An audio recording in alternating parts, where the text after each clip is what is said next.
Hey everyone, welcome to all on my YouTube channel that is Shakuntala Classes. Hope you all are doing great.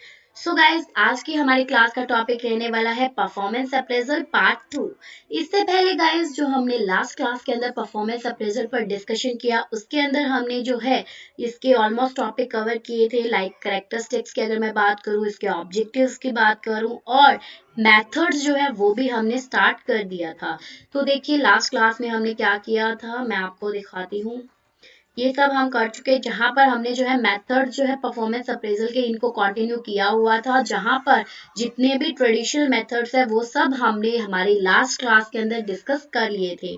जहां पर हमने ranking, paired comparison, grading, false distribution, force choice, checklist, critical incident, graphic, essay, field review and confidential report, ये सब हमने जो है हमारी last class में कवर किया। आज की जो हमारी क्लास में हमने करना है वो क्या है, हमारे modern methods of performance appraisal, जहां पर आपको ये 5 मेथड्स जो है इनके बारे में पढ़ना है। Management by objective, behavioural anchored rating scale जिसको कि हम बोलते हैं बार्स, BARS बार्स। नेक्स्ट आपका assessment centre, then 360 degree appraisal and then cost accounting method. तो चलिए अब हम इनको कंटिन्यू करते हैं, वन बाय वन जो है हम इन सभी मेथड्स के बारे में डिस्कस करेंगे। सो फर्स्ट वन आपका आता है मॉडर्न मेथड।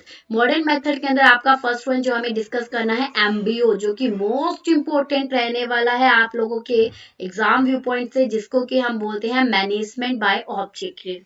तो देखो क्या था गाइस, जितने भी हमने ट्रेडिशनल मेथड किए उनके अंदर सब में एक लिमिटेशन थी, जो कि मैंने आपको बार बार बोला कि आपको ये लिमिटेशन हर एक में मिलेगी। वहां पर क्या है, जो भी आपका रेटर्स होगा, जो रेट प्रोवाइड करेगा, जो भी आपका इवेल्युएटर होगा, वो क्या है उसकी बायसनेस के ऊपर डिपेंड करता था सब कुछ, कि अगर वो बायस करेगा, अगर वो पार्शलिटी करेगा तो आपका मेथड जो है वो गलत रिजल्ट देगा, राइट।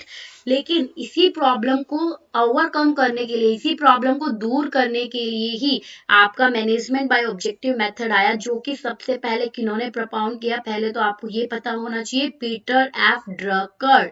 पीटर एफ ड्रकर ने जो है इस मेथड को प्रपोज किया और इसका नाम क्या रखा, management by objective, that is MBO, way back in 1954, 1954 के अंदर अपनी बुक के अंदर, ठीक है।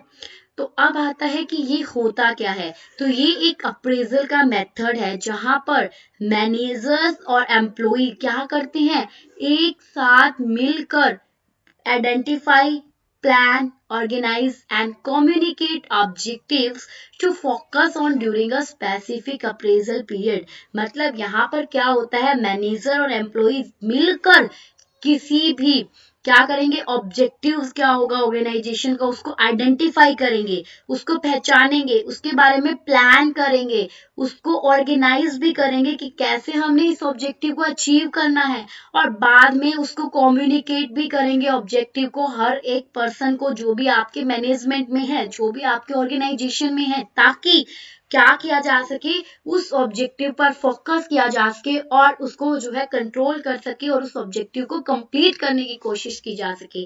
कहने का मतलब अगर मैं सिंपल सिंपल लैंग्वेज में बोलूं तो मैनेजमेंट बाय ऑब्जेक्टिव का मतलब क्या होगा कि यहाँ पर जो ऑब्जेक्टिव होंगे वो मैनेजमेंट और आपके जो एम्प्लॉइज है वो दोनों मिलकर डिसाइड करेंगे, दोनों मिलकर आइडेंटिफाई करेंगे, दोनों मिलकर ही उसको प्लान करेंगे। तो एक क्लियर गोल्स को सेट करने के बाद में ही मैनेजर और सबऑर्डिनेट्स क्या करेंगे, पीरियोडिकली डिस्कस करेंगे, जो भी प्रोग्रेस की गई है उसको कंट्रोल करने के लिए डिबेट करेंगे और ऑब्जेक्टिव को अचीव करेंगे।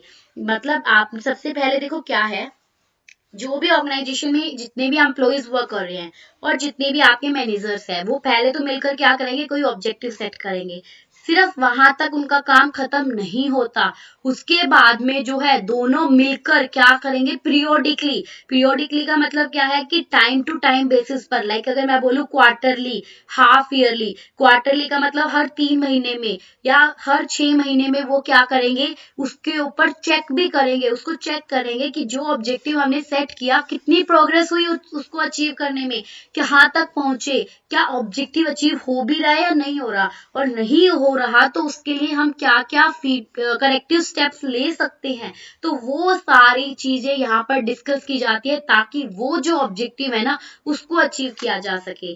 ठीक है। तो यहाँ पर बेसिकली आप ये कह सकते हो कि एक ऑब्जेक्टिव को अचीव करने के लिए आपकी मैनेजमेंट और एम्प्लॉय जो है वो मिलकर क्या करते हैं, अपना पूरा वर्क करते हैं आपकी मैनेजमेंट बाय ऑब्जेक्टिव के अंदर।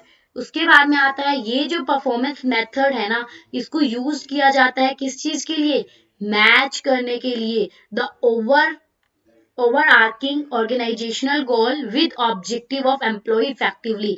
इसके बेस पीछे इसका यूज क्यों किया जाता है, इसका यूज इसलिए किया जाता है ताकि जो ऑर्गेनाइजेशन के ऑब्जेक्टिव है और जो एम्प्लॉयज के ऑब्जेक्टिव है, देखो ऑर्गेनाइजेशन के ऑब्जेक्टिव अलग होते हैं, जैसे कि प्रॉफिट मैक्सिमाइज करना, राइट। और एम्प्लॉय का ऑब्जेक्टिव क्या रहता है नॉर्मली, कि उनकी ग्रोथ हो, उनकी डेवलपमेंट हो, उनको जो है ज्यादा से ज्यादा मतलब सैलरी मिले। तो उन दोनों को मैच करने के लिए ही क्या किया जाता है, इस मेथड को यूज किया जाता है ताकि दोनों एक दूसरे से सेटिस्फाई हो सके, दोनों मिलकर काम कर सके।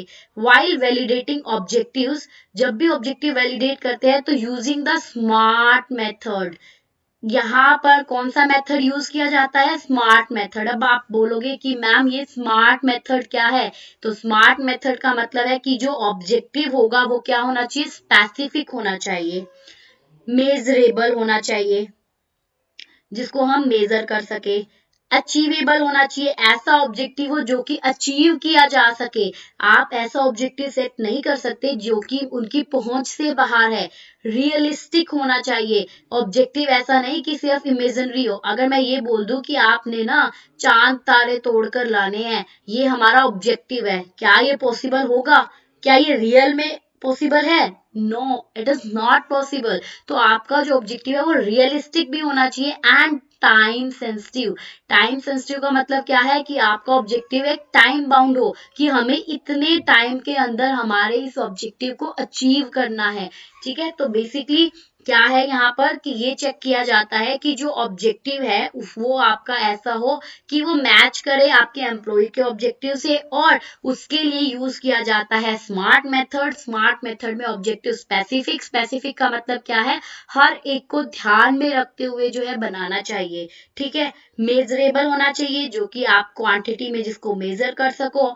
अचीवेबल होना चाहिए कि जिसको एम्प्लॉय अचीव कर सके। अगर मैं ये बोल दूं एक महीने में आपको जो है 1 लाख यूनिट बनानी है, तो क्या ये अचीवेबल होगा, जबकि एम्प्लॉयज की इतनी कैपेसिटी ही नहीं है, मशीनों की इतनी कैपेसिटी नहीं है, तो ये पॉसिबल ही नहीं है। तो आपका ऐसा नहीं होना चाहिए कोई भी ऑब्जेक्टिव।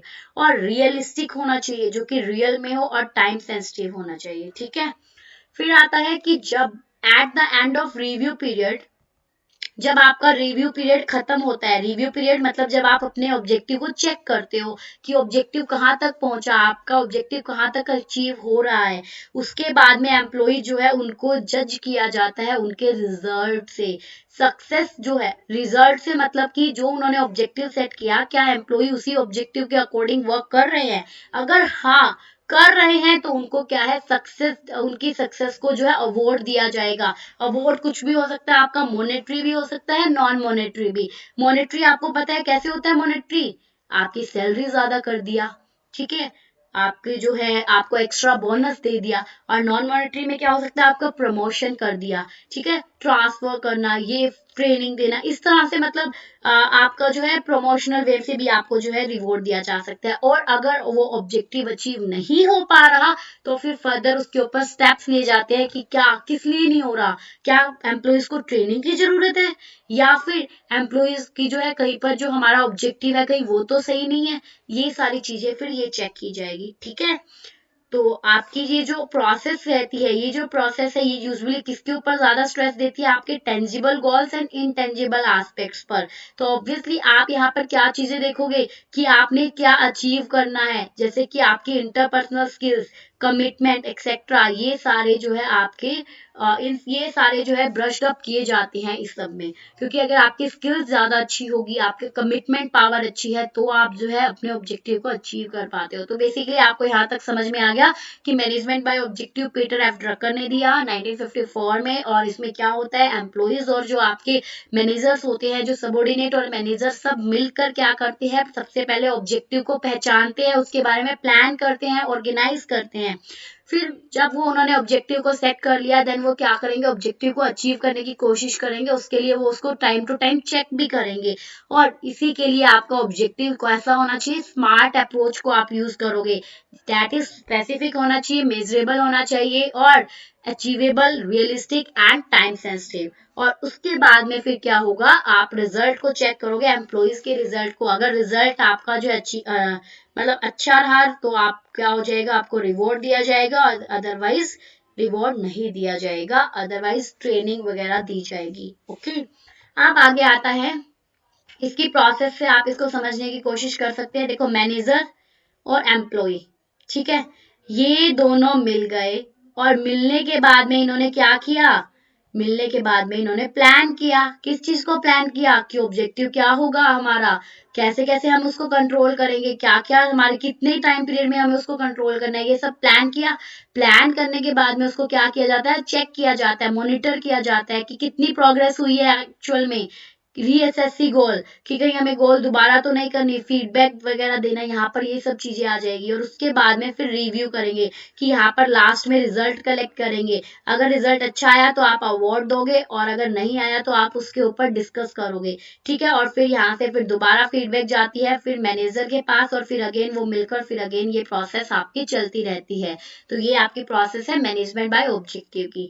अब बात आती है कि आपका जो ये ऑब्जेक्टिव है, मैनेजमेंट बाय ऑब्जेक्टिव का जो ये है मेथड एमबीओ, ये किस किस के लिए आइडियल होता है, कहाँ पर सुटेबल होता है। तो ये बेसिकली कहाँ सुटेबल होगा, मेजर करने के लिए quantitative and qualitative output of senior management.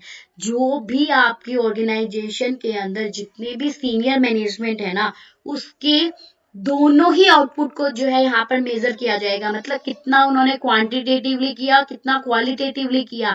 जो भी मैनेजर, डायरेक्टर, एग्जीक्यूटिव हो गए, तो उन सबको मेजर जो है इससे किया जाता है। मतलब अगर आपको मैनेजमेंट बाय ऑब्जेक्टिव कहाँ लगाओगे, अगर वहां पर जहां पर आपको सीनियर मैनेजमेंट के आउटपुट को देखना है, हर चीज को देखना है, तो अब आप इसको लगाओगे, ठीक है।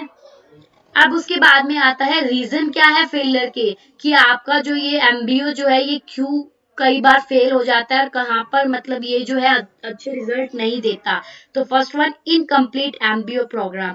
जो भी आपकी एमबीओ की मैनेजमेंट बाय ऑब्जेक्टिव की प्रोसेस है, अगर आप ये पूरी नहीं करते, मतलब अगर आपने कोई रिव्यू वाला स्टेप छोड़ दिया, तो आपका जो है ये फिर फेलियर हो जाएगा।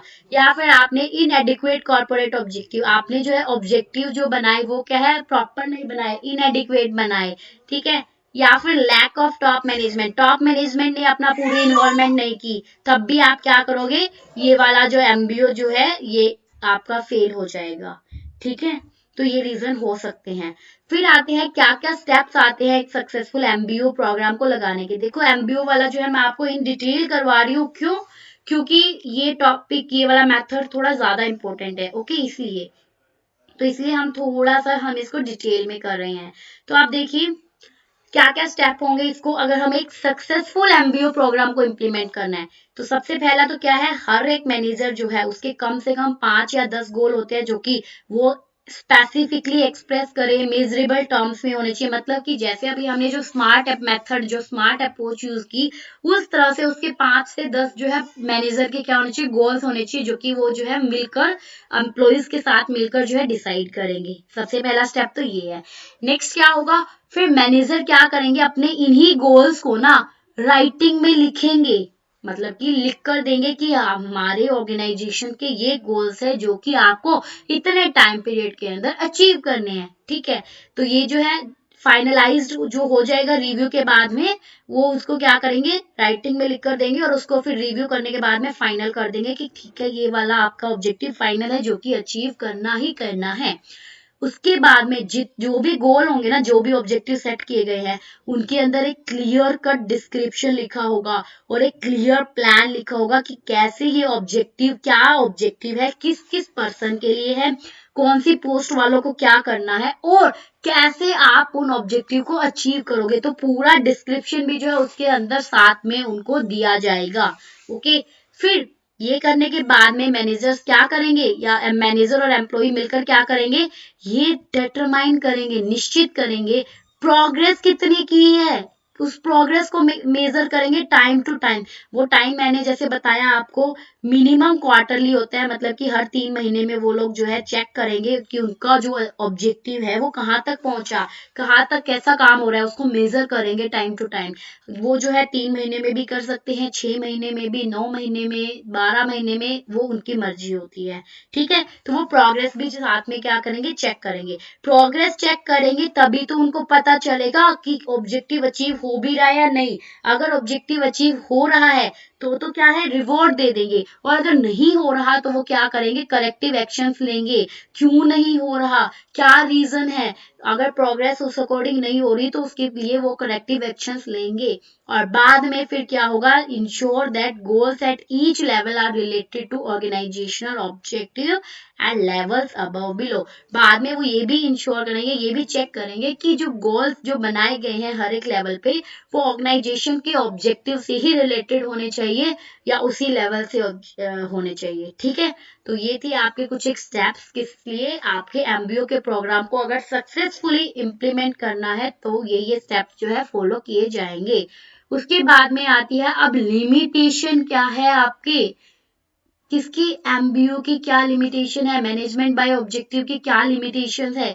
तो मतलब देखो, अगर एडवांटेज होती है कहीं ना कहीं तो लिमिटेशंस भी साथ साथ होगी ही होगी। तो सबसे पहले क्या होगी इसकी, MBO is not a panacea cure for all organisation problem. देखो, no doubt management by objective एक अच्छा मेथड है, बट आप ये तो नहीं कह सकते कि ये जो है अकेला यही मेथड जो है ऑर्गेनाइजेशन की सारी प्रॉब्लम्स को सोल्व कर देगा। नहीं कर सकते ना, क्योंकि मैनेजमेंट जो है, जो ऑर्गेनाइजेशन जो है, उसमें और भी बहुत सारी प्रॉब्लम्स आती है जिसमें जिसका इकलौता सॉल्यूशन एमबीओ नहीं हो सकता, मैनेजमेंट बाय ऑब्जेक्टिव नहीं हो सकता। हो सकता है कि मैनेजर और एम्प्लॉयज के बीच में ही कन्फ्लिक्ट्स रहे, वो ही एग्री ना करे किसी एक टर्म पर। तो इसलिए यहाँ पर जो है हम इसको सॉल्यूशन ऑफ ऑल प्रॉब्लम्स नहीं कह सकते। ठीक है, उसके बाद में आती है as with other method it also suffer from some limitation. और इसकी लिमिटेशन क्या है, देखो, सेटिंग अनमेजरेबल ऑब्जेक्टिव, अगर आपका ऑब्जेक्टिव ही ऐसा हो जो कि अनमेजरेबल है, तब क्या आपका मैनेजमेंट बाय ऑब्जेक्टिव सक्सेसफुली काम करेगा, नहीं करेगा। क्योंकि यहाँ पर आपको पहले ही बोला है कि आपको क्या करना है, स्मार्ट अप्रोच को यूज करना है, स्मार्ट मेथड को यूज करना है। तो अगर स्मार्ट को यूज करोगे तो वहां पर उसमें क्या बोला जाता है कि आपका ऑब्जेक्टिव मेजरेबल होना चाहिए। तो इसीलिए इसने बोला कि एमबीओ जो है वो सफर होगा किसी unclear and unmeasurable objective set for attainment. अगर आप ऐसा ऑब्जेक्टिव सेट कर दो जो कि अनक्लियर हो, अनअटेनेबल हो या अनमेजरेबल हो, तो इसीलिए ऑब्जेक्टिव जो है वो क्या हो, will do a better job of training is useless as it is unmeasurable. अगर आपका जो है ऑब्जेक्टिव अनमेजरेबल है ना, तो चाहे आप कितनी भी अच्छी ट्रेनिंग दे दो, आप जो है उसको अचीव नहीं कर पाओगे। ठीक है, नेक्स्ट क्या होता है, टाइम कंज्यूमिंग। यहाँ पर ये बहुत टाइम कंज्यूमिंग होता है, क्यों, क्योंकि देखो, सबसे पहली बात तो एम्प्लॉई और जो सबॉर्डिनेट्स है और जो आपके मैनेजर्स है वो मिलकर ऑब्जेक्टिव सेट करेंगे। तो सबसे पहले तो वो दोनों एक पॉइंट पर एग्री करें, ये सबसे मुश्किल बात आ जाती है। ठीक है, तो यहाँ पर बहुत टाइम लग जाता है उनको, जैसे कि गोल्स को सेट करना, फिर वो क्या करेंगे, उसको मेजर भी करेंगे, फिर वो फीडबैक भी प्रोवाइड करेंगे, और फिर बाद में जो है करेक्टिव एक्शंस लेना। तो मतलब बहुत ज्यादा टाइम जो है ये वेस्टेज कह सकते हो या टाइम कंज्यूमिंग कह सकते हो। फिर आता है आपका टग of war. Tug of war क्या होता है, देखो, जब भी ऑब्जेक्टिव सेट करते हैं ना तो कई बार क्या होता है, सबॉर्डिनेट्स जो है वो कई बार as a tug of war में चेंज हो जाते हैं। मतलब क्या है टग ऑफ वॉर का, कि अपोजिट हो जाना, एक लड़ाई वाली सिचुएशन हो जाती है। क्योंकि देखो, मैनेजमेंट क्या चाहती है कि वो हायर क्या रखे, हायर कोटा रखे, कि ज्यादा से ज्यादा काम करवाए एम्प्लॉय से, जबकि एम्प्लॉयज क्या चाहते हैं कि उनसे कम काम करवाया जाए। तो यहाँ पर जो फिर जो गोल सेट होगा ना, वो फिर रियलिस्टिक नहीं रहता, क्योंकि वहां पर फिर जो है एक सिचुएशन जो है क्रिटिकल सिचुएशन अराइज हो जाती है। ठीक है, नेक्स्ट होता है लैक ऑफ ट्रस्ट। देखो ट्रस्ट ही अगर नहीं होगा, अगर एमबीओ में अगर एम्प्लॉइज को और सबॉर्डिनेट्स को अगर अपने मैनेजर्स पर ट्रस्ट नहीं होगा या मैनेजर्स को उन पर ट्रस्ट नहीं होगा, तो आपका जो है कभी भी ये मेथड सक्सेसफुल नहीं हो सकता। ये इनइफेक्टिव रहेगा एक ऐसे इन्वायरमेंट में जहां पर मैनेजमेंट को अगर लिटिल ट्रस्ट भी है अगर अपने एम्प्लॉइज पे, या मैं बोलूँ ट्रस्ट है ही नहीं अपने एम्प्लॉइज पर, तो मैनेजमेंट जो है वो क्या है डिसीजन ऑटोक्रेटिकली लेगी और वो ज्यादा से ज्यादा एक्सटर्नल कंट्रोल पर ही बिलीव करेगी, क्योंकि वो अपने एम्प्लॉइज पर बिलीव करेगी ही नहीं। ठीक है, तो ये कुछ एक लिमिटेशन है आपके मैनेजमेंट बाय ऑब्जेक्टिव मेथड्स की। फिर उसके बाद में आपका आता है second one, that is bars behavioural anchored rating scale.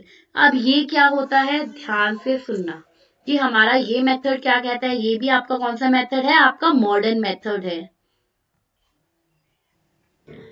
तो देखो बार्स जो ये मेथड है आपका, जो हमने अभी एमबीओ किया, तो एमबीओ मेथड में क्या था कि आपको क्वालिटेटिव जो डाटा है वो नहीं, हम सिर्फ क्वांटिटेटिव डाटा के साथ डील करते थे। लेकिन जो आपका बार्स मेथड जो है ना, ये क्या लेकर आया, दोनों क्वालिटेटिव और क्वांटिटेटिव बेनिफिट्स लाया। मतलब यहाँ पर आप जो है क्वांटिटेटिव के साथ साथ जो है क्या करोगे, क्वालिटेटिव एस्पेक्ट्स को भी लेकर चलोगे, क्वालिटेटिव एस्पेक्ट्स को भी मेजर करोगे जब भी आप क्या करो एम्प्लॉयज को या उसकी परफॉर्मेंस को अप्रेजल करते हो। तो देखो ये क्या करता है, यहाँ पर बार जो है वो क्या करेगा, कंपेयर करेगा एम्प्लॉय की परफॉर्मेंस किससे, उसके specific behaviour example that are anchor to numerical rating. देखो यहाँ पर क्या किया जाता है, बेसिकली एक एम्प्लॉय के बिहेवियर को न्यूमेरिकल फॉर्म में रेटिंग दी जाती है। जैसे कि अगर मैं एक एग्जांपल लेती हूँ, सपोज आप जो है कोई भी ऑर्गेनाइजेशन है, ठीक है, वो जो है कस्टमर के साथ जब भी डील करती है, कोई भी सामान अगर कस्टमर उसके पास लेने आता है, तो जो भी एम्प्लॉय कस्टमर के साथ बहुत पोलाइटली डील करेगा और बहुत अच्छे से डील करेगा और उसको जो है अपनी बातों से इन्फ्लुएंस करेगा, प्रभावित कर देगा, तो उस जो एम्प्लॉय है उसको रेटिंग दे दी जाएगी। कितनी, 9 रेटिंग उसको दे दी जाएगी। तो मतलब यहाँ पर अगर मैं बोलूँ, अगर कोई अच्छा एम्प्लॉय है तो उसको कितनी हमने रेटिंग दे दी, उसको दे दी 9 रेटिंग। वहीं अगर सेकंड एम्प्लॉय जो कि क्या है, जिसका थोड़ा सा मतलब बात करने का वे अच्छा नहीं है, जिसको थोड़ा सा स्ट्रिक्टली जो डील करता है और वो जो है उसमें इतनी पावर नहीं है कि वो कस्टमर को प्रभावित कर सके, अपनी तरफ अट्रैक्ट कर सके, तो उसको सिर्फ 5 रेटिंग दी। तो अब यहाँ पर ये क्या है, यहाँ पर इसी को बोलते हैं बार्स, मतलब उसके क्वालिटेटिव एस्पेक्ट को देखकर उसको न्यूमेरिकली नंबर्स में एक्सप्रेस करना, ये आपका बार्स कहलाता है, बिहेवियरल एंकर्ड रेटिंग स्केल कहलाता है। इतना समझ में आया। तो यहाँ देखिए जो हर एक जो परफॉर्मेंस लेवल जो है ना बार स्केल की, वो एंकर्ड की जाती है multiple bar statement which describe common behaviour. मतलब हम जो है बिहेवियर के लिए बहुत सारी स्टेटमेंट लेते हैं जो भी एम्प्लॉयज की होती है और उनको फिर क्या करते हैं, न्यूमेरिकली नंबर्स जो है असाइन कर देते हैं।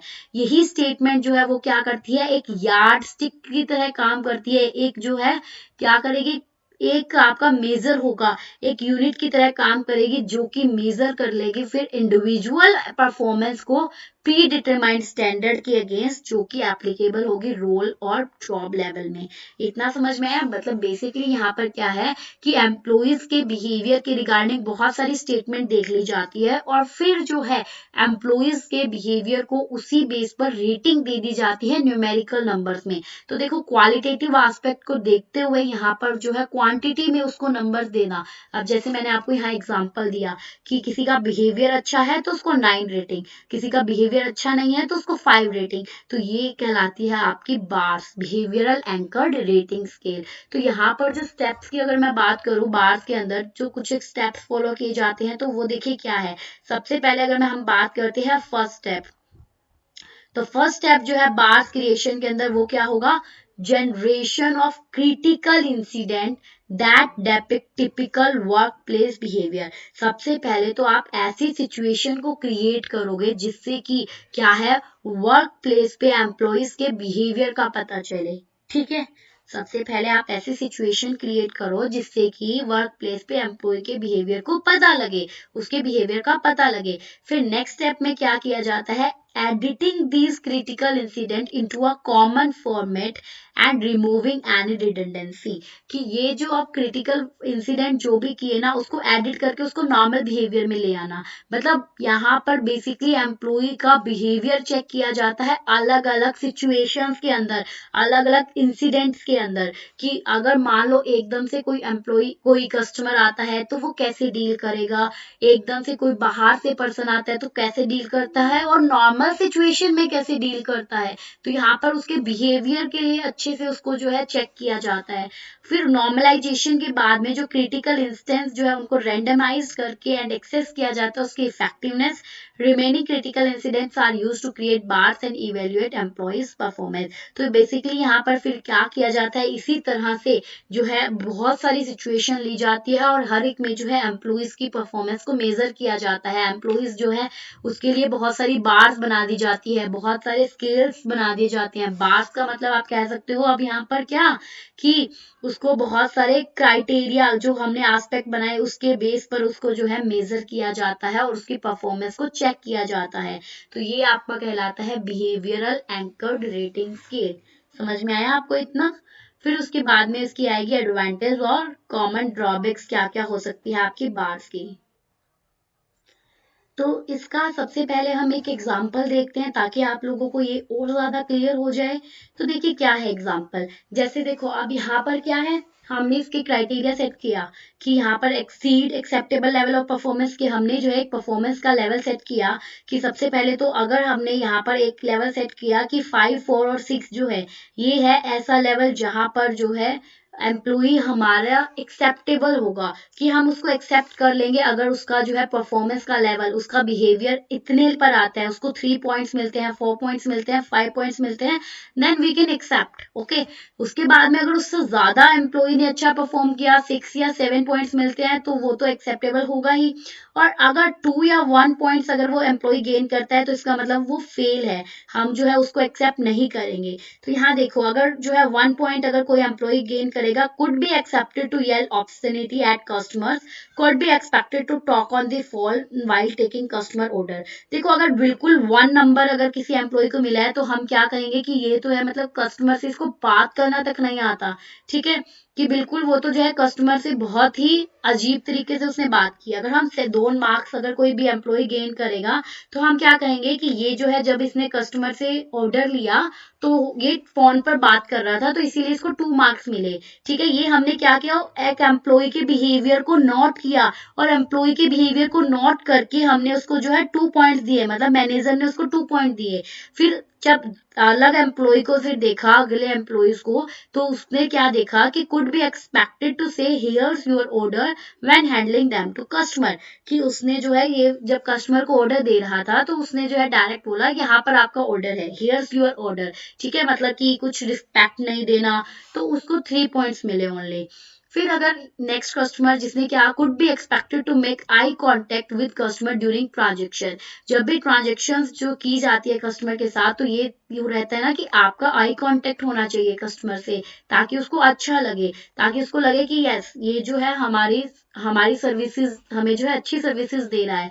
तो अगर उसने नहीं किया तो इसका मतलब उसको हमने 4 पॉइंट्स मिले उस एम्प्लॉय को। ठीक है, इसी तरह could be expected to ask customer if they want napkin with their meals. अगर कस्टमर से आपने ये पूछ लिया खाने के साथ आपको नैपकिन भी चाहिए, इसका मतलब ये तो बहुत अच्छा है, तो उसको 5 दिए। ये मतलब ये तीनों लेवल ऐसे हैं जो कि क्या है एक्सेप्टेबल हो जाएंगे, कि क्योंकि एटलीस्ट कस्टमर से आपने जो है ऑर्डर तो फिक्स हो गया ना, कस्टमर ऑर्डर तो लेकर गया। और अगर आप जो है कस्टमर को बहुत अच्छे से मिलते हो, उससे पूछते हो हाँ जी आपका दिन कैसा रहा, उसको हैप्पी डे बोलते हो जब वो जाए, तो वो जो है हमारी एक्सपेक्टेड लेवल से और ज्यादा अच्छा हो गया। तो यहाँ पर हम कह सकते हैं 6th लेवल पर एम्प्लॉय का बिहेवियर बहुत अच्छा था और 7th लेवल तो उसका बिहेवियर बहुत बहुत ज्यादा अच्छा था, इसलिए उसको 7 मार्क्स मिले। इस तरह से जो है क्या किया जाता है, अलग अलग इंसिडेंट्स के अकॉर्डिंग जो है उसको न्यूमेरिकल फॉर्म में जो है फिर नंबर दी जाते हैं, उसकी क्वांटिटेटिव उसको देखते हुए, क्वालिटेटिव डाटा को देखते हुए उसको क्वांटिटी में नंबर दिए जाते हैं। ठीक है, अब इसके एडवांटेज एंड डिसएडवांटेज देख लीजिए। एडवांटेज क्या है, सबसे पहले तो क्लियर स्टैंडर्ड्स होते हैं, फीडबैक को इम्प्रूव किया जाता है, परफॉर्मेंस बिल्कुल करेक्टली चेक की जाती है और कंसिस्टेंट इवेल्युएशन रहता है, मतलब रेगुलर आप इवेल्युएट करते रहते हो। यहाँ पर क्या होता है, एलिमिनेट कर सकते हैं कंस्ट्रक्ट इररेलेवेंट वेरिएंस, जो भी अगर इररेलेवेंट जो भी अगर प्रॉब्लम्स आ रही है उन सबको हम एलिमिनेट उसी टाइम कर सकते हैं, क्योंकि यहाँ पर क्या है, हम बिहेवियर को एनालाइज करेंगे। ठीक है, तो हम जो है चेक करेंगे कि बस जो है ज्यादा से ज्यादा स्पेसिफिक होना चाहिए आपका जो बिहेवियर, और नंबर डायरेक्ट देंगे, और जो है वो सिंपल होना चाहिए, ऑब्जर्वेबल होगा बिहेवियर। ठीक है, यहाँ पर कोई बायसनेस नहीं रहती, क्योंकि बिहेवियर के अकॉर्डिंग मार्क्स दिए जाएंगे।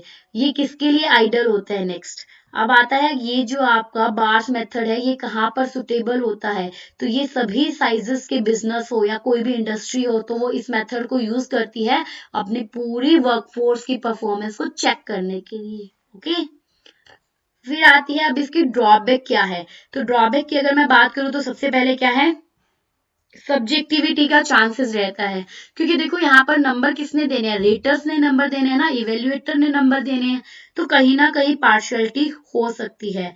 यहाँ पर क्या है, ये बहुत मुश्किल होता है कंपनसेशन एंड प्रमोशन डिसीजन लेना, क्योंकि देखो अब बिहेवियर जो है वर्क प्लेस पर तो हर कोई अच्छा कर लेगा, मतलब अगर उसे लगेगा कि उसकी ग्रेडिंग दी जाएगी, उसको चेक किया जा रहा है, तो ऑब्वियस है वो अच्छे से ट्रीट करेगा कस्टमर के साथ। तो मतलब आप जो है प्रमोशन का डिसीजन नहीं ले पाते कि किसको प्रमोट किया जाए किसको ना किया जाए, क्योंकि यहाँ पर हम बिहेवियर देख रहे हैं, ना हम यहाँ पर उनकी स्किल्स देख रहे, राइट। ये सबसे ज्यादा टाइम कंज्यूमिंग भी होता है, और यहाँ पर क्या होता है, demand more from manager and senior executive, हमेशा ज्यादा मैनेजर और सीनियर एग्जीक्यूटिव को और ज्यादा चाहिए होता है, इससे फिर एम्प्लॉय जो है बहुत ज्यादा फेडअप हो जाते हैं, उन्हें लगता है कि मतलब हम तो बिल्कुल जी हजूरी वाले हो गए कि इनकी हर बात मान रहे हैं। ठीक है, ऐसा कुछ।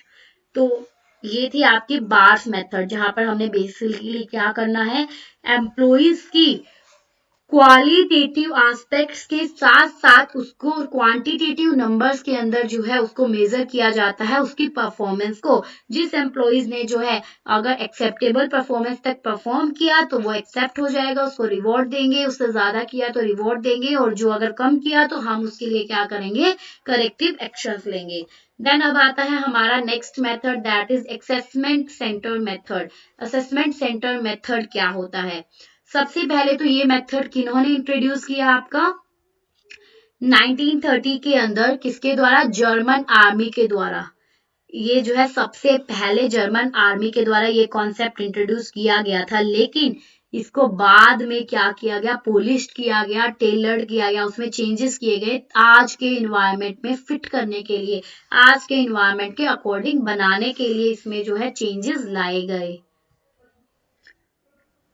तो देखिए बेसिकली अब इस मेथड में क्या होता है, आपके आपने सुना होगा आपके स्कूल में हमेशा असेसमेंट टेस्ट होते थे, असेसमेंट मिलती थी, कॉलेज में असेसमेंट हमें मिलती थी।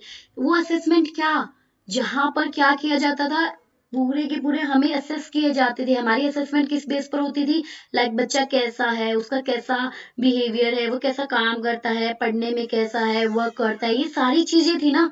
ये सारी चीजों के अकॉर्डिंग हमें जो है साफ साफ लिख कर बताया होता था कि स्टडी में ऐसा है, इतनी ग्रेड मिली, ठीक है, और स्पोर्ट्स में इतनी ग्रेड मिली, और एक्स्ट्रा कुरिकुलम एक्टिविटीज में इतनी मिली। इसी तरह से जो असेसमेंट सेंटर मेथड जो है ना, ये क्या करता है, हेल्प करता है एम्प्लॉइज की एक क्लियर पिक्चर लेने में कि किस तरह से जो है टीचर्स, मतलब उनके जो मैनेजर्स है वो उनको ऑब्जर्व कर रहे हैं, और उनकी परफॉर्मेंस पर उसका क्या इम्पैक्ट पड़ रहा है, क्या प्रभाव पड़ रहा है, तो वो क्लियर कट उनको पिक्चर मिल जाती है, क्लियर कट उनको पता लग जाता है कि उनकी परफॉर्मेंस कहाँ पर कैसी रही है। ठीक है, और मतलब बेसिकली हम जैसे स्कूल्स में होता है, जैसे हमें असेस किया जाता है, वैसे यहाँ पर जो है एम्प्लॉइज को असेस किया जाता है। और बेसिकली इसकी मेन एडवांटेज क्या रहती है इस मेथड की, कि ये सिर्फ और सिर्फ आपकी आज की परफॉर्मेंस को चेक नहीं करता, बल्कि आपके फ्यूचर की जॉब परफॉर्मेंस को भी पहले से ही प्रेडिक्ट कर लेता है कि आप में आज कितनी स्किल्स है, कितना पोटेंशियल है, जिसके बेस पर आप फ्यूचर में कहाँ पर पहुंचोगे। तो ये जो है फ्यूचर की जॉब परफॉर्मेंस को भी जो है प्रेडिक्ट कर लेता है। और जब भी ये किया जाता है ना assessment centre method, during the assessment employees are asked to take part in social simulation exercise. यहाँ पर जब असेसमेंट की जाती है तो एम्प्लॉय को कहा जाता है कि आप जो है वेरियस एक्टिविटीज में पार्ट लो, ताकि उसके बेस पर उसको जो है चेक किया जा सके, एम्प्लॉइज को चेक कर सके। जैसे कि अभी हमने पढ़ा था ना पीछे, इन बास्केट एक्सरसाइज, इनफॉर्मल डिस्कशन, क्या थे ये सारे? आपको याद आ रहे होंगे थोड़े थोड़े। Fact finding exercise, decision making problems, training के मेथड्स, आया ना याद?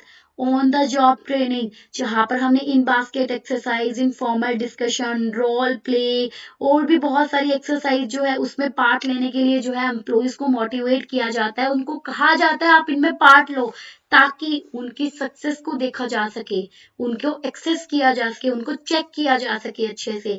यहाँ पर जो लेकिन मेजर ड्रॉबैक क्या रहती है, अब वो देखिए। इसकी मेजर ड्रॉबैक रहती है कि ये time and cost intensive process है और ये बहुत मुश्किल होती है मैनेज करना, क्योंकि देखो एक एम्प्लॉय को एक्सेस करना, उसको चेक करना इतना आसान नहीं होता, क्योंकि यहाँ पर क्या है कि अब अगर आप उससे पहले एक्टिविटीज करवाओगे, उससे अलग अलग एक्टिविटी में पार्ट लेने के लिए बोलोगे, देन आप उसकी हर एक चीज चेक करोगे, तो ये बहुत ज्यादा टाइम और कॉस्ट कंज्यूमिंग रह जाता है और उसको मैनेज भी करना थोड़ा सा टिपिकल रहता है, इसीलिए ये क्या रहेगा आपका, टाइम कंज्यूमिंग रहता है। ओके, यहाँ पर अब जो है स्टेजेस आती है जब भी आप असेसमेंट सेंटर अप्रेजल करते हो, तो वो क्या है आपकी प्री असेसमेंट, असेसमेंट करने से पहले, ड्यूरिंग असेसमेंट मतलब जब आप असेसमेंट कर रहे हो उस दौरान, और पोस्ट असेसमेंट जब आपने असेसमेंट कंप्लीट कर दी उसके बाद का।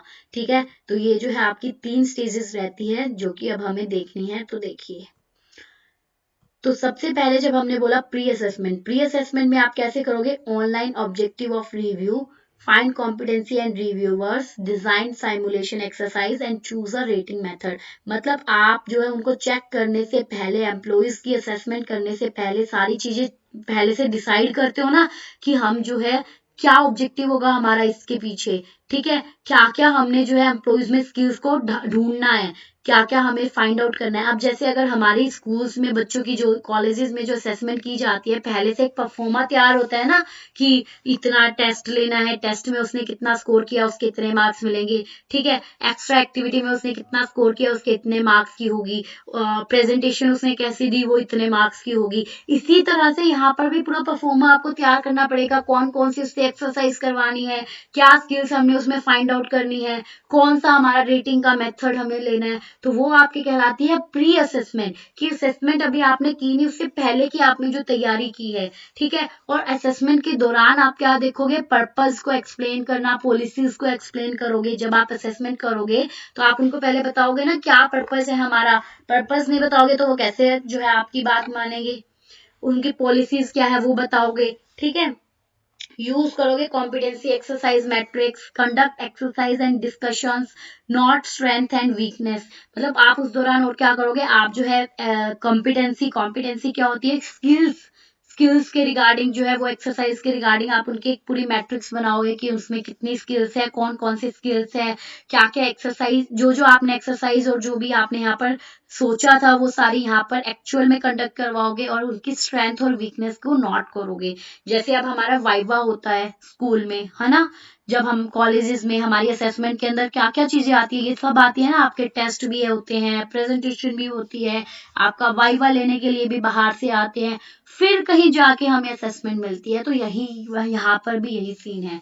और जो पोस्ट असेसमेंट फिर क्या होगी, जब आपने असेसमेंट कर ली उसके बाद में फीडबैक भी तो दोगे ना, फीडबैक नहीं दोगे तो कैसे पता चलेगा, फीडबैक दोगे, रिजल्ट जो आया है वो वैलिड है या नहीं उसको चेक करोगे, अपनी फीडबैक को एम्प्लॉइज के साथ भी शेयर करोगे, और बाद में उनको जरूरत पड़ी तो फर्दर ट्रेनिंग भी दोगे।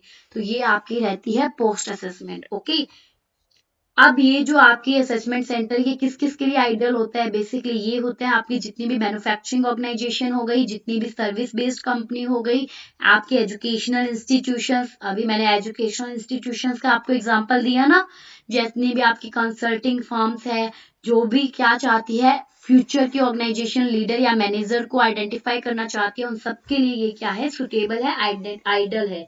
ओके, अब उसके बाद में आपकी आती है गाइडलाइंस, क्या है, असेसमेंट सेंटर प्रैक्टिस को इम्प्लीमेंट करने के लिए।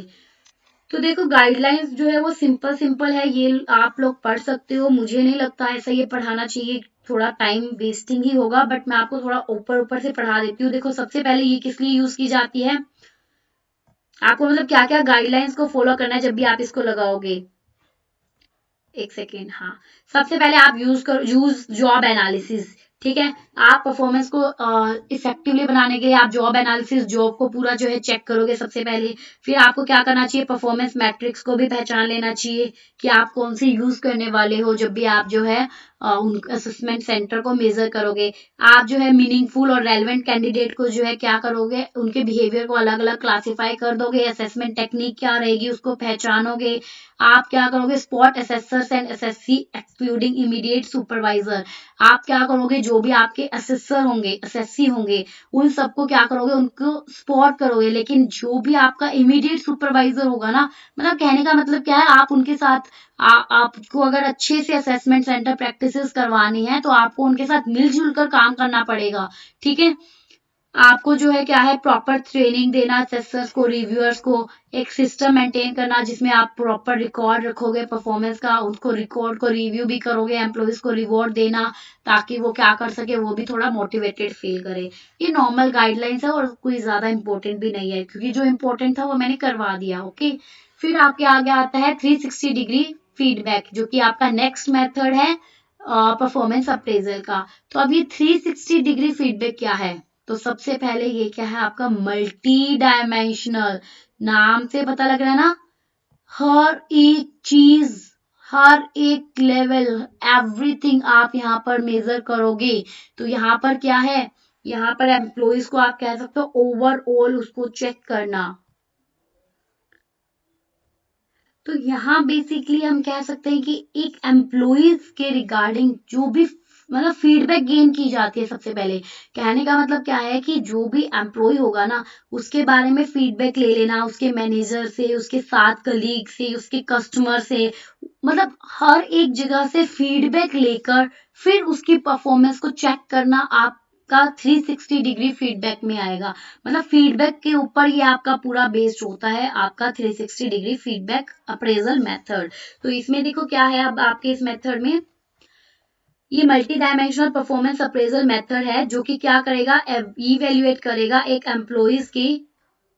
एक सेकेंड, हाँ, ओके। ये पूरा परफॉर्मेंस अप्रेजल मेथड जो कि क्या करेगा, इवेल्युएट करेगा एक एम्प्लॉय को using feedback collected from the employee circle of influence. किससे, फीडबैक को यूज करते हुए एम्प्लॉयज को क्या करना, इवेल्युएट करना। और फीडबैक किस किस से ले सकते हैं, मैनेजर से, उसके साथ उसके पीयर्स जो कलीग है, कस्टमर से, उसके डायरेक्ट रिपोर्ट। मतलब ये सारी फीडबैक के बेस पर उसको क्या करना, उसको इवेल्युएट करना। This method will not only eliminate bias. ये मेथड सिर्फ और सिर्फ पार्शियलिटी एलिमिनेट नहीं करता, क्योंकि यहाँ देखो पार्शियलिटी का मतलब ही नहीं है, क्योंकि आप यहाँ पर हर एक अलग अलग पर्सन से जो है उसके बारे में पूछोगे, तो अब हर एक पर्सन तो उसके फेवर में नहीं होगा ना, हर एक पर्सन अलग अलग सोचता है। ठीक है। तो यहाँ पर बायसनेस वाली चीज एलिमिनेट हो जाती है परफॉर्मेंस की रिव्यू में, बट और offer a clear understanding. Sorry, मतलब हाँ, यहाँ पर एलिमिनेट जो है ना, बायसनेस कंप्लीटली एलिमिनेट नहीं होती। सॉरी, थोड़ी सी मैंने लाइन गलत पढ़ ली। मतलब यहाँ पर आप ये कह सकते हो, देखो फीडबैक आपने कलेक्ट की, मान लो मैं आपको एक एग्जांपल देती हूँ, एक कोई भी एम्प्लॉई है, ठीक है। सपोज मैं एक एम्प्लॉई हूँ किसी ऑर्गेनाइजेशन में। अब मुझे जो है उसको मुझे क्या करना है, अप्रेज करना है। मेरे मैनेजर्स ने, मेरे टॉप मैनेजर्स ने, सुपरवाइजर्स ने मेरी परफॉर्मेंस को चेक करना है। अब मेरी परफॉर्मेंस चेक करने के लिए वो क्या करेंगे, या तो मेरे टॉप जो मैनेजर्स है उनसे पूछेंगे, मेरे टीचर से पूछेंगे, मेरे साथ मेरे फ्रेंड सर्कल से पूछेंगे, रिपोर्ट्स, डायरेक्ट रिपोर्ट जो बनाई जाती है, जो कस्टमर है मेरे, उनसे पूछेंगे। तो यहाँ पर बाइसनेस की प्रॉब्लम पूरी तरह से खत्म नहीं होगी, क्योंकि ऑब्वियस सी बात है, मेरे फ्रेंड्स मेरे फेवर में बोलेंगे, राइट। हाँ, हो सकता है हर एक पर्सन मेरे फेवर में नहीं बोलेगा, बट जो जो मुझे जानते हैं वो तो मेरे फेवर में बोलेंगे ना। तो ये पूरी तरह से जो है एलिमिनेट नहीं करता पार्शियलिटी वाली प्रॉब्लम को, लेकिन हाँ, ये आपको एक क्लियर अंडरस्टैंडिंग दे देगा एक इंडिविजुअल की कॉम्पिटेंसीज के बारे में, उसकी एबिलिटीज के बारे में बताएगा। अब अगर मेरे बारे में, अगर मेरी इंटेलिजेंस के रिगार्डिंग पूछोगे, तो ऑलमोस्ट मतलब अगर लोग अच्छा बोलेंगे तो आपको एक अंडरस्टैंडिंग तो हो जाएगी ना कहाँ तक की उसको नॉलेज है। ठीक है, इस तरह से यहाँ पर जो है परफॉर्मेंस को अप्रेज किया जाता है एक एम्प्लॉइज की। तो बेसिकली इसमें यहाँ पर एडवांटेज क्या होती है जब हम 360 डिग्री फीडबैक की यूज करते हैं। तो देखो यहाँ पर क्या है, सबसे पहले इंक्रीज द इंडिविजुअल अवेयरनेस। यहाँ पर इंडिविजुअल काम करता है उसकी अवेयरनेस इंक्रीज हो जाती है कि किस तरह से परफॉर्म करना है और उसकी परफॉर्मेंस का दूसरों के ऊपर क्या इम्पैक्ट पड़ेगा। ठीक है, मतलब अब फीडबैक जब हर कोई अगर फीडबैक देगा तो फीडबैक से अब मुझे अगर हर कोई बताएगा कि आप में ये कमी है तो मैं उस पर काम करूंगी ना, उसको दूर करने की कोशिश करूंगी। अब मैं आप लोगों को क्लासेस दे रही हूँ तो मैं आप लोगों को बोलती हूँ कि प्लीज मुझे फीडबैक दिया करो, फीडबैक दो। क्यों बोलती हूँ, क्योंकि आप लोग फीडबैक दोगे तभी तो मुझे पता लगेगा ना कि मुझे कहाँ पर किस जगह पर वर्क करना है, कहाँ पर जो है चेंजेस करने हैं, ताकि मैं आप लोगों के लिए अच्छे से समझा सकूं। ठीक है, इसलिए फीडबैक मोस्ट इंपोर्टेंट जो है वो काम करती है। फिर उसके बाद में आता है सर्व एज अ की टू इनिशिएट कोचिंग। अब फीडबैक ही आपकी क्या है, एक की का काम करती है जिससे कि आपको पता लगेगा इसको कोचिंग देनी है, काउंसलिंग की जरूरत है, करियर डेवलपमेंट एक्टिविटीज करनी है या क्या करनी है। फीडबैक ही तो एक मेन आपका जो है क्राइटेरिया रहता है हर चीज के लिए। यहाँ पर क्या है, एम्प्लॉइज को एनकरेज किया जाता है कि वो इन्वेस्ट करे किस चीज में, सेल्फ डेवलपमेंट में, खुद को डेवलप करने की कोशिश करे एंड एम्बेरेस चेंज मैनेजमेंट। और जो मैनेजमेंट है उसमें और चेंजेस लेकर आए और कुछ लाए, नया लाए। ठीक है, यहाँ पर क्या किया जाता है, इंटीग्रेट किया जाता है performance feedback with work culture and promote engagement. यहाँ पर जो परफॉर्मेंस फीडबैक जो है ना, जो भी उसके बारे में फीडबैक मिली उसको वर्क कल्चर के साथ मिलाया जाता है, जोड़ा जाता है और एम्प्लॉइज की एंगेजमेंट और ज्यादा बढ़ाने की कोशिश की जाती है। ठीक है, तो ये रहती है इसकी एडवांटेजेस। उसके बाद में आती है अब ये आइडल कहाँ है, सुटेबल कहाँ है आपकी ये वाली जो 360 डिग्री फीडबैक अप्रेजल है। तो ये सुटेबल होती है आपकी प्राइवेट सेक्टर ऑर्गेनाइजेशंस के अंदर देन पब्लिक सेक्टर ऑर्गेनाइजेशंस। यहाँ पर पब्लिक सेक्टर की बजाय ज्यादा सुटेबल ये सिर्फ प्राइवेट सेक्टर ऑर्गेनाइजेशन में ही रहती है, क्योंकि जो पीयर रिव्यूज जो होती है ना पब्लिक सेक्टर ऑर्गेनाइजेशन के अंदर ज्यादा लीनियंट रहते हैं। ठीक है, अब मतलब लीनियंट का मतलब क्या है, पब्लिक सेक्टर्स जो होते हैं आपको पता है गवर्नमेंट की होती है, गवर्नमेंट सेक्टर होता है तो वो बहुत लीनियंट रहते हैं, सब अच्छा अच्छा ही बताएंगे आपको। जबकि अगर हम प्राइवेट की बात करें तो वो अपने वर्क को लेकर ज्यादा फोकस होते हैं, वो आपको जो है एग्जैक्ट सही बताएंगे प्राइवेट में। जबकि पब्लिक वाले तो जो है वहां पर तो आपको पता ही है क्या चलता है, गवर्नमेंट पक्की जॉब होती है सबकी, तो वो क्या सोचते हैं, वो ये सोचते हैं कि बस अच्छा बता दो भाई, हमारे साथ वाला बंदा है हम क्यों बुरा बताएं। ठीक है, जबकि प्राइवेट में जो है लोग इतना ज्यादा एक दूसरे के साथ नहीं इंडल्ज होते, क्योंकि न्यू न्यू जो है एम्प्लॉयज आते रहते हैं वहां पर। अब इसका रीजन क्या है, अगर इस मेथड के फेलियर का, तो रीजन सबसे पहला रीजन तो यही है, लीनियंसी।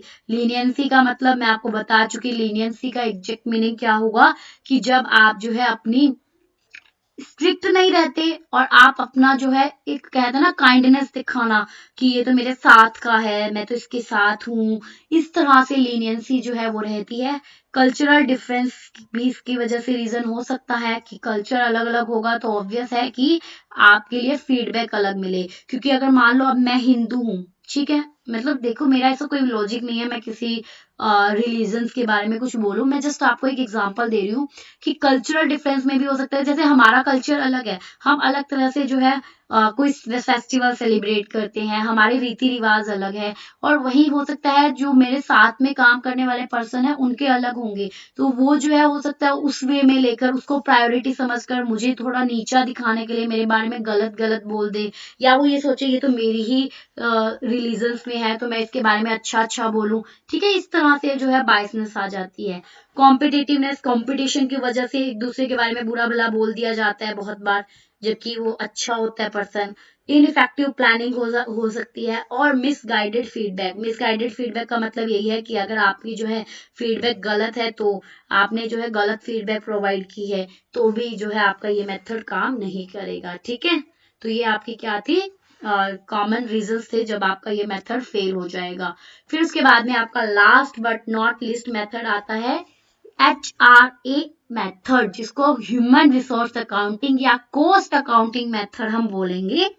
तो अब ये मेथड क्या है देखो, ह्यूमन रिसोर्स अकाउंटिंग मेथड जो है वो आपका क्या करेगा, एनालाइज करेगा एक एम्प्लॉयज की परफॉर्मेंस को through the monetary benefits. Monetary benefits आपको बताया था ना, मनी की टर्म में बेनिफिट्स प्रोवाइड करना एम्प्लॉयज को। तो यहाँ पर उसकी परफॉर्मेंस को चेक किया जाता है। मॉनेटरी बेनिफिट्स जो भी वो कंपनी को प्रोवाइड करता है, कंपनी को प्रोवाइड करता है का क्या मतलब है, देखो मैं अगर सपोज किसी कंपनी में काम कर रही हूँ तो मेरी वजह से कंपनी को मैं कितना कंट्रीब्यूट कर रही हूँ, कंपनी को कितना फायदा हो रहा है, कंपनी को मैं कितना काम करके दे रही हूँ, इसके बेस पर मेरी परफॉर्मेंस को इवेल्युएट किया जाएगा। उसको बोलते हैं ह्यूमन रिसोर्स अकाउंटिंग मेथड।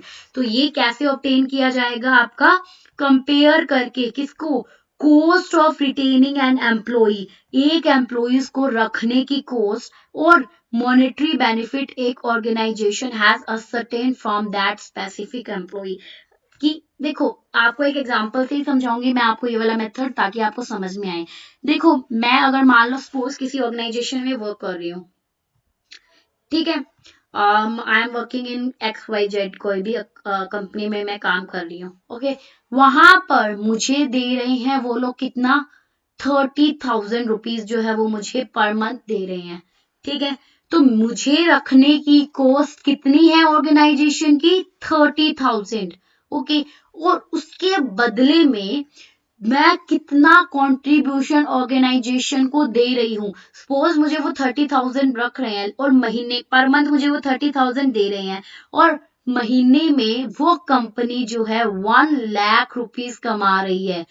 तो अब बताओ, अब ऑर्गेनाइजेशन को अगर 1 लाख रुपए वो महीना कमा रही है और मुझे वो 30,000 दे रही है, और उसने देखा कि मुझे रखने के लिए मतलब मैं ज्यादा कंट्रीब्यूट कर रही हूँ ऑर्गेनाइजेशन में जितना कि वो मुझे दे रही है, कि अगर मैं ऑर्गेनाइजेशन छोड़ दूं तो उनका वर्क हो सकता है बीच में रह जाए, क्योंकि मैं अगर मैनेजर की पोस्ट पर हूँ या अच्छी पोस्ट पर हूँ तो हो सकता है उनका वर्क बीच में रह जाए। तो इसके बेस पर इनको कंपेयर करके ही मेरी परफॉर्मेंस को इवेल्युएट करेंगे कि मैं कहाँ स्टैंड करती हूँ, ठीक है। तो या ऐसे यहाँ पर जो है परफॉर्मेंस को इवेल्युएट किया जाता है। तो जब भी एक एम्प्लॉय की परफॉर्मेंस जो है उसको इवेल्युएट किया जाता है, किसके बेस पर, कॉस्ट अकाउंटिंग मेथड के बेस पर। Factors like unit wise average service value, quality, overhead cost, interpersonal relationship and more are taken into account. मतलब हम सिर्फ एक ही फैक्टर नहीं, हम बहुत सारे फैक्टर्स को देखेंगे जो कि आपके मॉनेटरी टर्म्स में ही होंगे, और उसके बेस पर ही जो है हम क्या करेंगे, एम्प्लॉयज के परफॉर्मेंस को इवेल्युएट करेगी एक ऑर्गेनाइजेशन। और इसकी हाई डिपेंडेंसी किस पर होती है, वही कॉस्ट एंड बेनिफिट एनालिसिस। तो ये जो मैंने अभी किया कॉस्ट एंड बेनिफिट एनालिसिस ही था ना, कि ऑर्गेनाइजेशन के लिए मुझे पे कर रही है तो कितनी कॉस्ट आ रही है और बदले में उसको कितना बेनिफिट मिल रहा है। तो कॉस्ट एंड बेनिफिट एनालाइज किया जाता है। And monetary powers of the reviewer is the drawback of human resource accounting method. तो बेसिकली इसकी ड्रॉबैक भी यही रहेगी कि ये बहुत ज्यादा डिपेंड करती है कॉस्ट बेनिफिट एनालिसिस पर, और जो आपका रिव्यूअर है उसकी मेमोरी पावर पर, sorry not monetary, it's memory power, की वो उसकी मेमोरी कितनी है, तो ज्यादा इस पर डिपेंड करती है। तो ये इसकी ड्रॉबैक भी है, क्योंकि इन्होंने ये तो देख लिया कि हम जो है इतना दे रहे हैं और एम्प्लॉय हमें इतना कॉन्ट्रीब्यूट करके दे रहे हैं, बट उसका टैलेंट, उसकी स्किल्स, वो चीज हमने सब इग्नोर कर दी ना, तो ये इसकी ड्रॉबैक हो जाएगी, ठीक है। तो वही देखिए यहाँ पर एडवांटेज आपको गिवन है, इफेक्टिव मेजर करता है कॉस्ट को और वैल्यू को जो भी एम्प्लॉय ऑर्गेनाइजेशन में लाएगा। ये हेल्प करता है फाइनेंशियल इम्प्लीकेशंस को पहचानने में। फाइनेंशियल इम्प्लीकेशंस अभी बताए ना कि हम कितना कंट्रीब्यूट कर रहे हैं, कितना हमें मिल रहा है, ये सब। ये सुटेबल कहाँ पर होता है, ये सुटेबल होता है आपके स्टार्टअप और स्मॉल बिजनेसेस में, जहां पर जो परफॉर्मेंस जो है ना एक एम्प्लॉय की कैन मेक और break the organisation success. Obviously देखो अगर बड़ी बड़ी ऑर्गेनाइजेशन होगी, वहां पर अगर एक एम्प्लॉय छोड़कर भी चला जाएगा तो भी क्या फर्क पड़ेगा उस ऑर्गेनाइजेशन को। लेकिन स्मॉल ऑर्गेनाइजेशन जहां पर एक ही एम्प्लॉय काम कर रहा है या दो तीन एम्प्लॉय काम कर रहे हैं, वहां पर अगर एक पर्सन छोड़कर जाएगा तो भाई फर्क पड़ेगा। ठीक है ना, ऑर्गेनाइजेशन बंद हो सकती है। तो यही जो है यहाँ पर ही ये सुटेबल होगी। तो ये थे गाइस हमारे मेथड्स जो कि हमने अभी कंप्लीट किए, सारे के सारे मॉडर्न मेथड। और इसी तरह हमारे जो है ये सारे मेथड्स आपके परफॉर्मेंस अप्रेजल के खत्म हो जाते हैं, जहाँ पर ट्रेडिशनल भी डन एंड मॉडर्न भी डन। ठीक है, तो ये मेथड बहुत अच्छे से कर लेना, और जितना कराया उससे ज्यादा कुछ नहीं आएगा, पर जितना कराया उसको अच्छे से कर लेना, that was more than enough. अब इसके बाद में जो है हमारी HRM यहाँ पर कंप्लीट हो जाएगी। अब एक टॉपिक जो छोटा सा हमारा रहता है इसके अंदर, प्रोसेस ऑफ परफॉर्मेंस अप्रेजल, ये भी जल्दी से देख लीजिए कि प्रोसेस जो है उसके क्या क्या स्टेप है। यहाँ पर बेसिकली आपको जो है ये स्टेप्स ही लर्न करने हैं। ठीक है, तो देखिए प्रोसेस में सबसे पहला स्टेप आता है एस्टैब्लिश करना परफॉर्मेंस स्टैंडर्ड को। तो देखो सबसे पहले आप एक स्टैंडर्ड सेट करोगे ना कि एम्प्लॉइज को आफ्टर ऑल अचीव क्या करना है, कि उनका मान लो मैंने स्टैंडर्ड सेट कर दिया कि उनको जो है 1 मंथ में 200 यूनिट्स जो है वो क्या करनी है, प्रिपेयर करनी है। सो दिस इज व्हाट, मैंने एक स्टैंडर्ड सेट कर दिया, परफॉर्मेंस का स्टैंडर्ड सेट कर दिया। ठीक है, उसके बाद में वो स्टैंडर्ड सेट करने से तो कुछ नहीं बनेगा, मुझे वो क्या करना पड़ेगा, एम्प्लॉइज को बताना पड़ेगा कि भाई आप लोगों को 1 महीने में ये काम करना है, आपको इतनी यूनिट जो है वो पूरी करनी है। ओके, फिर उसके बाद में अब उनको बता दिया, अब क्या बताने से काम खत्म हो जाएगा, मुझे मेजर भी तो करना पड़ेगा एक्चुअल में वो लोग कर भी रहे हैं या नहीं कर रहे, 1 महीने में उन्होंने कितना किया, वो सब चीजें मैं क्या करूंगी, मेजर करूंगी। मतलब 1 महीने बाद मैं एक्चुअल में देखूंगी कि उन्होंने कितना किया। सपोज अगर यहाँ पर एम्प्लॉइज जो है उन्होंने 1 महीने में की है 150 यूनिट्स प्रिपेयर, मैंने 200 का टारगेट बनाया था, उन्होंने 150 को प्रिपेयर किया। उसके बाद में मैं करूंगी कंपेयर एक्चुअल को डिजायर्ड परफॉर्मेंस के साथ, कि एक्चुअल में उन्होंने कितना किया था। एक्चुअल में उन्होंने 150 किया, लेकिन मैंने डिजायर्ड मेरा 200 था, और उन्होंने सिर्फ और सिर्फ 150 जो है वो क्या है, बनाया है। इसका मतलब कहाँ पर कितने कम किया, 50 यूनिट्स उन्होंने कम बनाई। तो अब मैं जो है रिजल्ट जो है वो डिस्कस करूंगी और उनको फीडबैक दूंगी कि भाई आप लोगों ने 50 यूनिट कम क्यों बनाई है, क्या रीजन है इसका। तो उसके बाद में फिर मैं उसके लिए करेक्टिव एक्शंस लूंगी कि कहाँ पर कमी रही, क्या मैंने कहीं मेरा स्टैंडर्ड ही बहुत ज्यादा हाई तो नहीं रख दिया, या फिर एम्प्लॉइज जो है उन्होंने टाइम वेस्ट ज्यादा किया हो। तो उसके लिए मैं आप करेक्टिव फीडबैक लूंगी कि इस प्रॉब्लम को सॉल्व कर सकूं, इस प्रॉब्लम को दूर कर सकूं। तो ये थी हमारी परफॉर्मेंस अप्रेजल की प्रोसेस। यहाँ पर आपकी प्रोसेस खत्म होती है, और यहाँ पर आपका परफॉर्मेंस अप्रेजल का चैप्टर भी खत्म होता है। और अब आपका जो है HRM कंप्लीट। उसके बाद में OB के थोड़े बहुत टॉपिक रहते हैं, वो हम जो है कर लेंगे हमारी अगली क्लासेस में। तब तक के लिए guys bye bye, take care, ऐसे ही पढ़ते रहिए। Happy learning, all the best.